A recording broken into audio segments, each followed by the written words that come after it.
الحمد لله والصلاة والسلام لأهلها.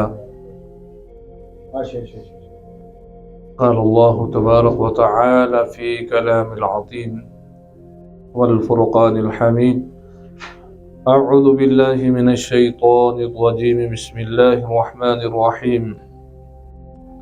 يا أيها الذين آمنوا اتقوا الله وكونوا مع الصادقين أو كما قال تعالى. گرامی قدر محترم برادری، من پیرزادہ مولوی محمد امین شاہ صاحب، محترم مکرم عبدالغنی خان صاحب، دیگر غلام حسن صاحب، عزیز طلبہ طالبات، اصل میں کہنے کے لیے کیا عرض کروں، سننے کے لیے سامعین ہونے چاہیے. اب دو چار باتیں عرض کروں گا اس حوالے سے کہ قرآن کریم کے اندر جس بات کی طرف اللہ نے توجہ دلائی، حکم فرمایا، دو جملے ارشاد فرمائے. ایک فرمایا یا ایھا الذین آمنوا اتقوا اللہ، اے ایمان والو اللہ سے ڈرو، وکونوا مع الصادقین، اور سچے لوگوں کا ساتھ دو.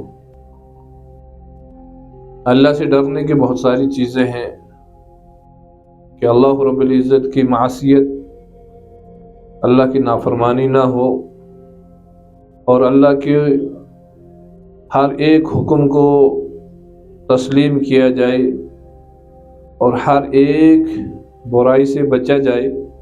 اس کا نام ہے ڈرنا.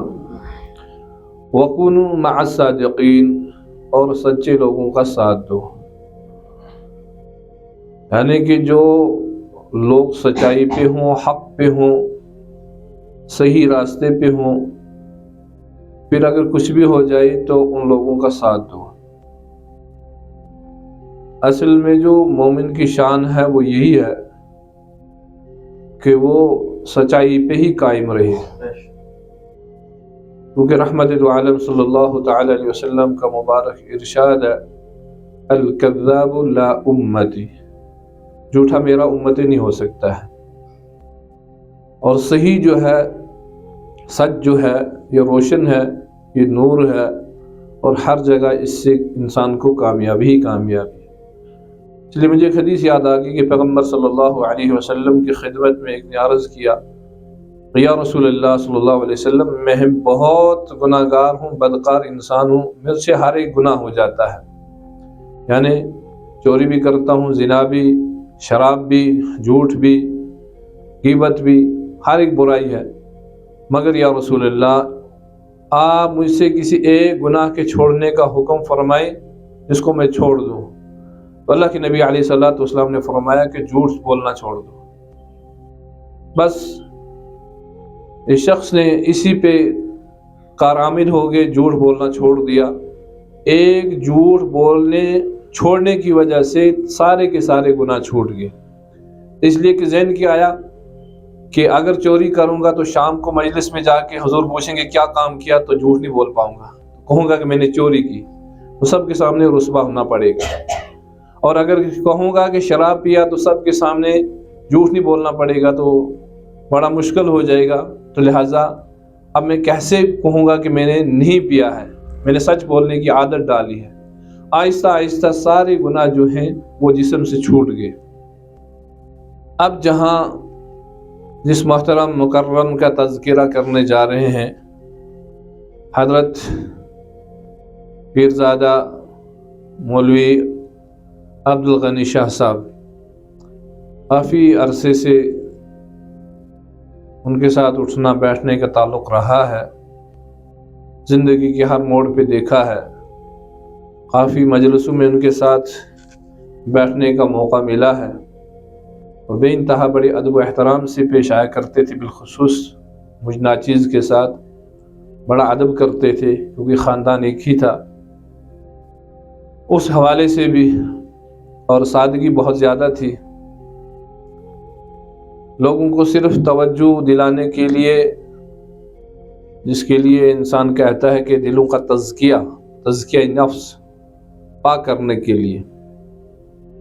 اکثر ہمارے جو بزرگ گزرے ہیں، اکابرین گزرے ہیں، دنیا میں ان کی یہی مثال تھی کہ وہ لوگوں کا تزکیہ کرتے تھے، لوگوں کو پاک و صاف کرتے تھے، اور لوگوں کو اللہ کے کلام کے ساتھ، اللہ کے ذکر کے ساتھ جوڑنے کی کوشش کرتے تھے، تاکہ اس کا تعلق جو ہے وہ اللہ کے ساتھ ہو جائے۔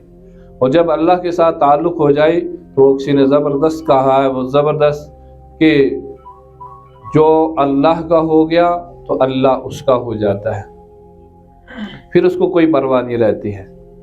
تو اکثر جو خاص کر جو ان کا اپنا پیری مریدی وہ سلسلہ رہا ہے، تو پیر کی شان ہی ہوتی ہے کہ وہ اپنے مرید کا تزکیہ کرے، اس کو پاک کرنے کی کوشش کرے، اس کی اصلاح کی فکر کرے، اور اسی اصلاح میں جو ہے اس مرید کی، اس کے چاہنے والوں کی جو ہے وہ کامیابی بھی اسی میں ہوتی ہے۔ اکثر جو ہمارے بڑے کابرین یا جن کا سلسلہ اس حوالے سے رہا ہے، تو وہ اس میں تزکیہ نفس میں بہت زیادہ ذکر و اذکار، اور پھر ان کے نفس کی اصلاح، ان کو پاک کرنے کی بڑی زیادہ کوشش اور محنت کرتے تھے۔ بلکہ انسان جب کسی شیخ کے ساتھ صحبت اختیار کرتا ہے، اور کرنا بھی چاہیے، کیونکہ قرآن نے کہا یا ایھا الذین آمنوا اتقوا اللہ وکونوا مع الصادقین، اچھے لوگوں کی صحبت میں بیٹھنا اور پھر اس سے کامیابی حاصل کرنا۔ اللہ اکبر، مجھے ایک وہ یاد آ گیا، اس پہ کسی نے زبردست کہا تھا کہ یک زمانہ صحبت با اولیاء، یک زمانہ صحبت با اولیاء، طاعت از 100 سالہ بے ریا، کہ کسی بزرگ کی صحبت اس کو اختیار کرنا۔ محترم غنی صاحب توجہ چاہوں گا، فرمایا گیا ہے کہ یک زمانہ صحبت با اولیاء، ایک سعدی نے فرمایا کہ کسی بزرگ کی صحبت میں بیٹھنا، ایک لمحہ کسی بزرگ کی صحبت میں بیٹھنا 1 سال کی بے ریا عبادت سے بہتر ہے، 1 سال کی بے ریا عبادت سے بہتر ہے۔ تو یہی سوال کسی نے حضرت تھانوی سے کیا کہ حضرت یہ جملہ سمجھ میں نہیں آیا، لوگ کہتے ہیں کہ کسی اللہ والے کی، کسی نیک انسان کی صحبت میں بیٹھنے سے 100 سال کی بے ریا عبادت سے بہتر ہے، وہ کیسے ممکن ہو سکتا ہے؟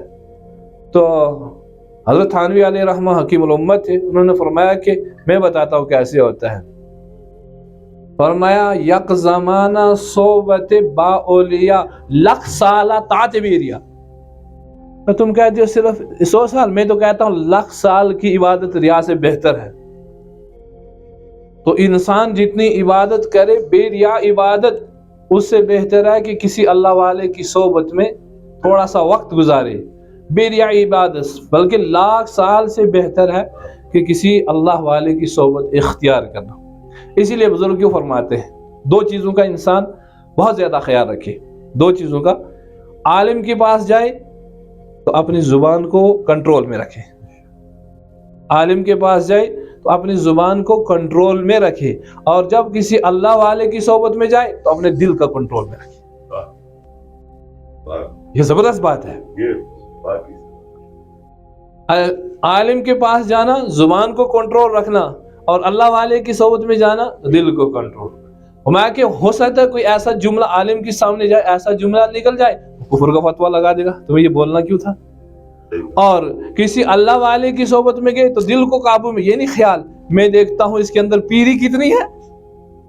وہ حضرت شیخ سے جب کسی نے گیا ان کے خدمت میں، حضرت شیخ عبد القادر جیلانی رحمۃ اللہ علیہ کی، اچانک یہ بات یاد آ گئی، تو 2 آدمی یا 3 آدمی اپنے اپنے رائے لے کے گئے۔ ایک نے کہا کہ میں حضرت کے کیا کہتے ہیں کشف کو دیکھوں گا، ان کے اندر کشف ہے یا نہیں ہے۔ دوسرے نے کہا کہ میں اس لیے جا رہا ہوں، میں غریب ہوں تو شاید ان کی وجہ سے کچھ مجھے مل جائے۔ تو تیسرے نے کچھ اور جملہ کہا، میں اس نیت سے جا رہا ہوں کہ میں دیکھتا ہوں وہ کتنے بڑے بزرگ ہیں. تو حضرت کی خدمت میں آئے تو حضرت نے آتے ہی کہا اچھا تم میرے دل کا حال جاننے آئے ہو کہ میرے اندر کتنا کشف ہے. وہ حیران ہو گیا یہ کیا، میں نے کیا سوچا. دوسرے نے کہا تم میری بزرگی دیکھنے آئے ہو، دونوں تباہ ہو جاؤ گے. کہا تم جس نیت کے لیے آئے ہو تمہارا کام پورا ہو جائے گا.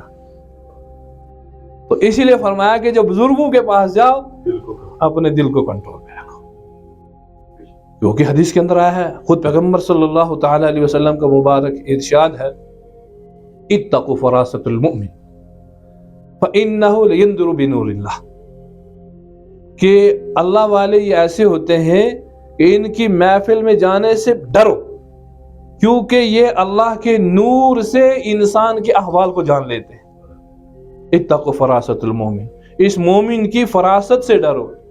فإنه لينظر بنور اللہ، اپنا نہیں بلکہ اللہ نے ان کو ایسی بصارت عطا کی ہے جس نور کی وجہ سے پہچان لیتے ہیں اس کے دل کی حال کیا ہے.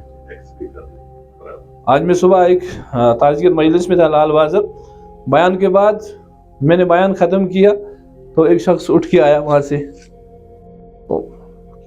اب یہ انسان کو کہنا فخر کی بات ہو، کسی کو گمنڈ ہو جائے، ایسا نہیں ہے. ایک مجلس سے اٹھ کے آیا کھا کے حضرت مجھے لگتا ہے آپ کو کشف ہے. میں نے کہا نہیں استغفر اللہ، ایسا نہیں. ابھی میں نے کہا کیوں، آپ نے کیوں ایسا کہا؟ کہ میں سوچ رہا تھا آپ کیا کہو گے، میرے دل کے اندر جو باتیں تھیں آپ نے وہی کہی. میں نے کہا ایسی بات نہیں ہے، اب اللہ کہاں سے کوئی بات دل کے اندر ڈال دے وہ اس کی مرضی ہے، مگر یہ ہے کہ ایسی چیزیں دل کے اندر اللہ خود بخود ڈال دیتا ہے کسی کے اندر. یہ نہیں ہے کہ میں کشف جانتا ہوں اس کے دل کے اندر کیا ہے، اللہ خود کہلواتا ہے کہ تمہیں کیا کہنا چاہیے اس مجلس کے اندر، کس چیز کی ضرورت ہے، اسی بات پہ تذکرہ کرنا چاہیے. تو یہ حضرت جو ہمارے پیر صاحب اس دنیا سے گئے، ان کی زندگی کا تذکرہ کیا تھا، ذکر کیا تھا؟ لوگوں کا تزکیہ کرنا، لوگوں کا تزکیہ کرنا، اندر سے میل صاف کرنا اور اس دل کو اللہ کے ساتھ جوڑنا. جب اللہ کے ساتھ دل جڑ گیا تو پھر انسان اللہ کا ہو گیا. پھر جب اللہ کا ہو جاتا ہے تو بخاری کی ایک زبردست حدیث ہے، من عاد لی ولی فقد اذنته بالحرب. پیغمبر صلی اللہ تعالی علیہ وسلم نے فرمایا، بخاری کی حدیث ہے، جو اللہ کا ہو گیا تو اللہ اس کا ہو گیا.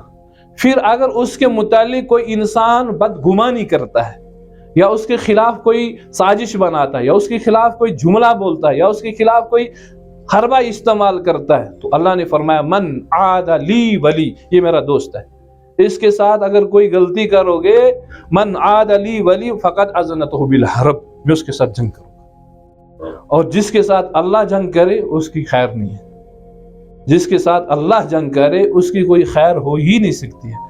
تو ہمیں ان مجلس سے ان چیزوں سے ایک چیز ملتی ہے، وہ یہ کہ سب سے پہلے ایک ہمارے اپنے ایمان کو مضبوط رکھنا ہے، پھر اللہ سے ڈرنا ہے، اور دوسرا سچائی کا ساتھ دینا ہے، سچ پہ قائم رہنا ہے. اگر سچ پہ قائم ہیں تو ہم کامیاب ہیں، اگر سچائی نہیں ہے تو بڑے ناکام ہیں ہم. سچائی کا ساتھ، جب سچ ہوگا زندگی کے اندر تو ہر موڑ پہ انسان کامیاب ہے، کیونکہ پیغمبر صلی اللہ تعالی علیہ وسلم کو یہ لقب ملا ہے کہ صادق الانبیاء، سچے.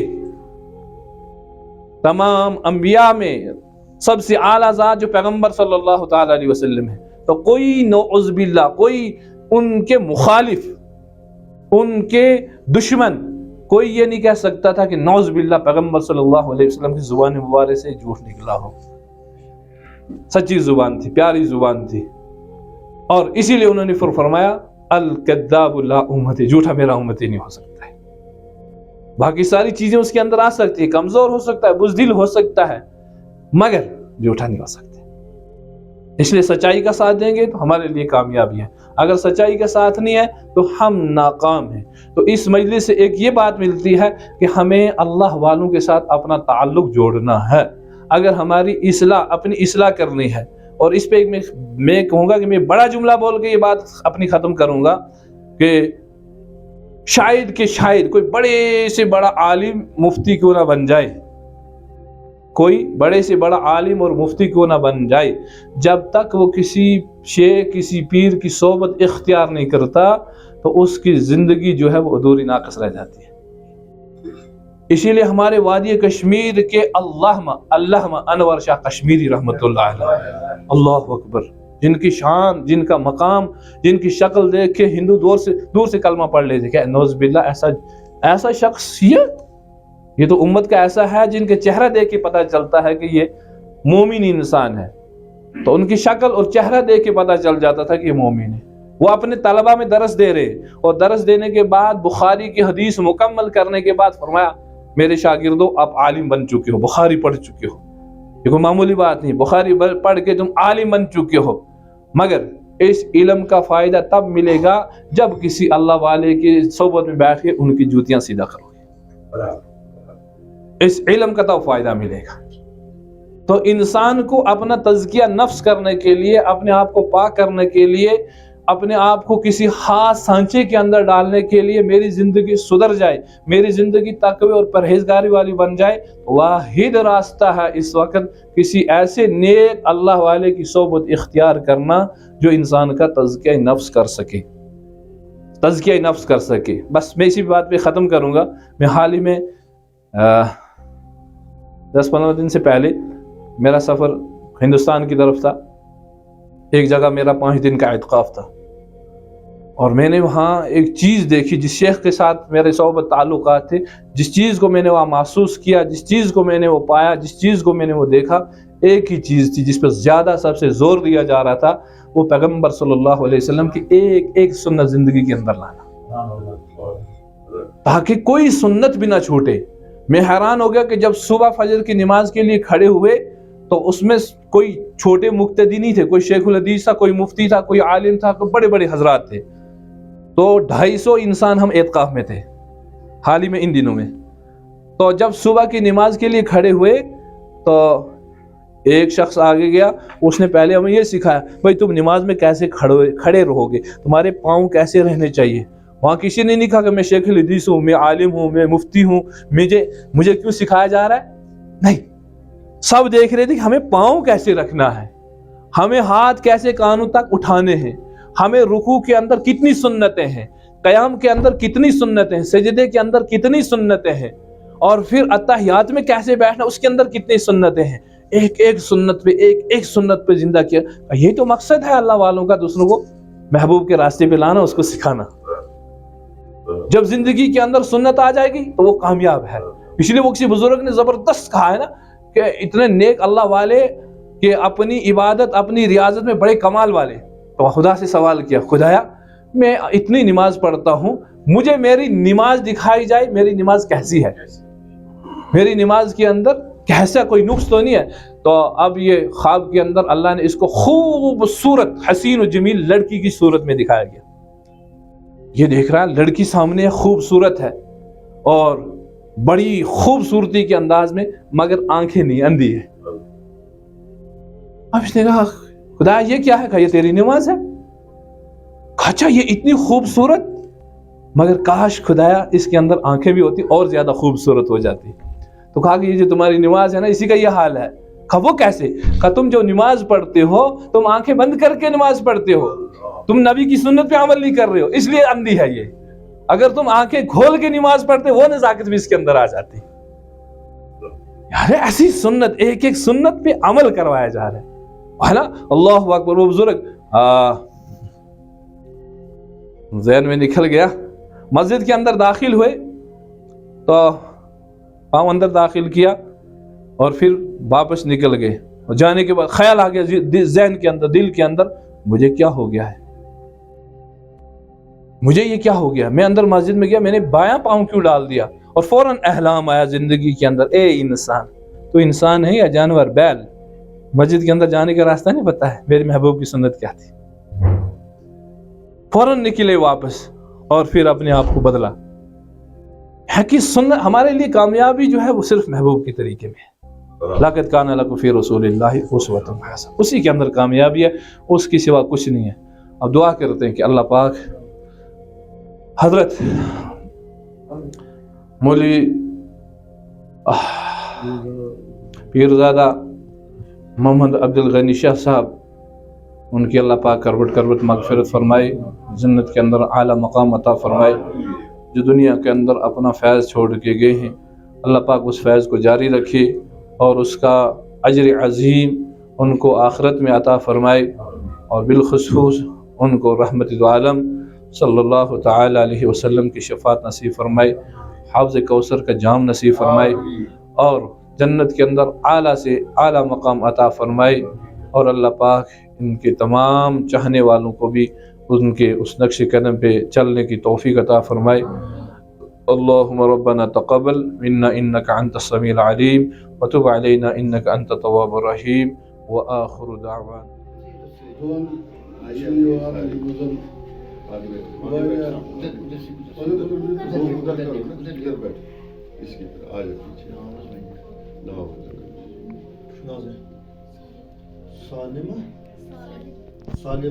سالم چھو اک بچہ اکھ مثلاً انعامات یہ دل قرآن شریف اور بیٚیہِ اکھ بچی میمونہ تیمونہ بیٚیہِ چھُ بیٛاکھ بچی اکھ ییٚمِس زن تیمونہ ناو چھُ أمِس چھِ یہِ اکھ قرآن شریف دِنہٕ انشاءاللہ الرحمن تقریٖب کرو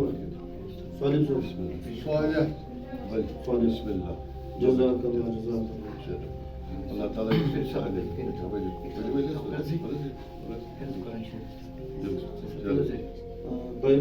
تیمونہ جی آ جاؤ بیٹا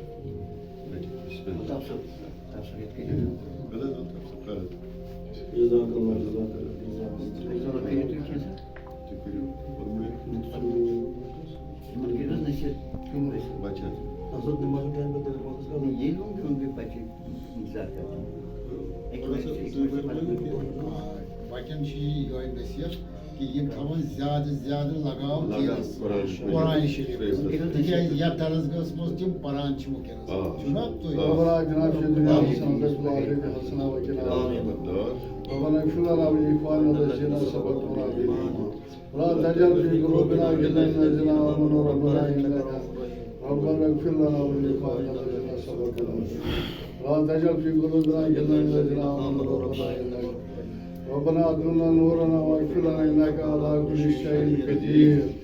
یا اللہ یہ ایسے نظم پوری تھا بڑی بار ات پرنس مگر کیا سوکت آس پیمت اختر دربار زمین یت یہ پرنا آت سہ وات تمس اور یم یتنسن ساری ہند لواکن یا اللہ ساری کر مغفرت یم زن درام دنیا مز تمن کر مغفرت یم یس مال مز درام تمن کر مغفرت یم یت سامیان مطلب یم درام گھر مز تمن کر مغفرت اور شاہ عبدالغنی موجود تمن کر جنت تھوڑ درجہ کرو یا اللہ حوض کوثر تریش کرو جنت الفردوس مز کرو بے کرو دیدار مصطفیٰ صلی اللہ علیہ وسلم واخر دعوانا الحمدللہ رب العالمین۔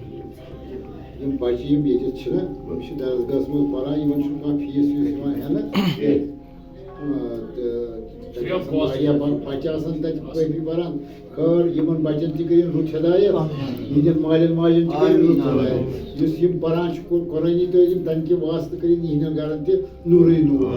پیٖر عبدالغنی شاہ صٲبس سۭتۍ سۭتۍ تٔمۍ سٕنٛدِ اہلیہ تہِ کران أسۍ دُعاے مغفرت بیٚیہِ چھِ نعیٖم صٲبنہِ بٔچی گُزریمٕژ تٔمۍ سٕنٛز گۄڈنِچ خانٛدارِنۍ گُزریمٕژ ریاض صٲبٕنۍ گۄڈنِچ خانٛدارِنۍ چھِ ییٚتہِ گٔمٕژ أکِس واقعس منٛز یِتھَے پٲٹھۍ تِہنٛدۍ بچہِ تہِ گٔمٕتۍ شہیٖد أڑۍ گٔے زخمی تِمن تہِ کٔرِنۍ سبزی عطا خانٛدارس منٛز یِم تامَتھ قٲدر صٲبنہِ پٮ۪ٹھٕ تا گن صٲبنِس تامَتھ یِم تہِ گُزریمٕتۍ چھِ تِمن کٔرِنۍ کٔرِنۍ مغفرت کٔرِنَکھ جنتہٕ جنتہٕ فردوس کٔرِنَکھ عطا جنتٕچ نعمت واخر دعوانا الحمدللہ رب العالمین۔